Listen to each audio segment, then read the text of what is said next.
కూడా వేరుకోవాలా? అయ్యో అమ్మ, నువ్వు వయసులో నాకన్నా పెద్దదానివి, నాకన్నా ముక్కద్దు. అయినా నా డ్యూటీ ఏదో నేను చేసిన. మీ మనమని కాపాడింది పోలీసు వాళ్ళు, వాళ్ళకు ముక్కాలమ్మ, వాళ్ళు దేవుళ్ళు.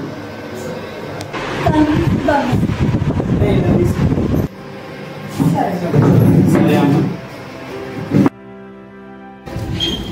అయ్యా, పోలీసులు అంటే దేవుళ్ళు అయ్యా, మా మనమని కాపాడిండు.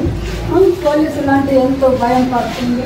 ఇప్పుడు పోలీసులు మీరు ఇంత దయతోటి మా మనమని కాపాడు దేవుళ్ళు అయ్యా.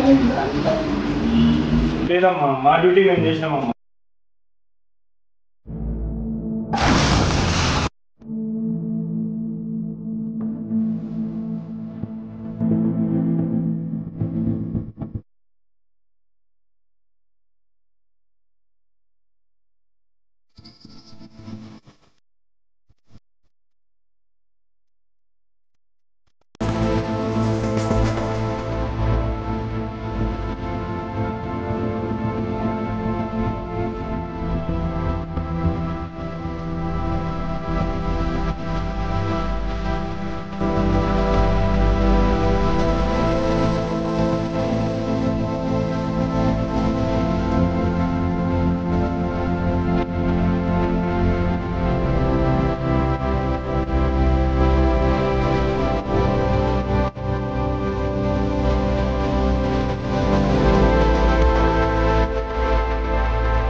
మాకు మీలాగే బంధాలు బంధుత్వాలు అన్నీ ఉంటాయమ్మా. మేము రక్షక పడడం అంటే చాలా కఠినంగా వ్యవహరిస్తామని చెప్పేసి అని అనుకుంటారు, కానీ మాకు కూడా రక్షించే గుణం ఉంది, రక్షిస్తాం కూడా. అమ్మాయి, మిమ్మల్ని ఏం కాదు, మెడిసిన్ కూడా తీసుకున్నాం, టెన్షన్ తీసుకే అవసరం లేదు. పోలీసులు చూస్తే గుండెలేని వాళ్ళు అనుకుంటారు కదమ్మా, మాకు కూడా మంచి మనసు అనేది ఉంటుందమ్మా. మేము కూడా కాపాడంలో ముందుంటాము. సరే అమ్మా, వెళ్ళొస్తాం. మీ మనమండి చాలా జాగ్రత్తగా చూసుకోమ్మా. సరే అమ్మా.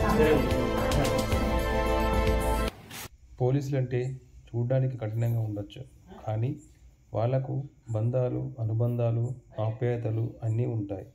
కానీ అన్నింటినీ పక్కన పెట్టి డ్యూటీయే తమ ధ్యేయంగా ఎంచుకొని సామాన్య ప్రజల కోసం కష్టపడే ప్రతి ఒక్క పోలీస్కి మా ఈ వీడియో అంకితం.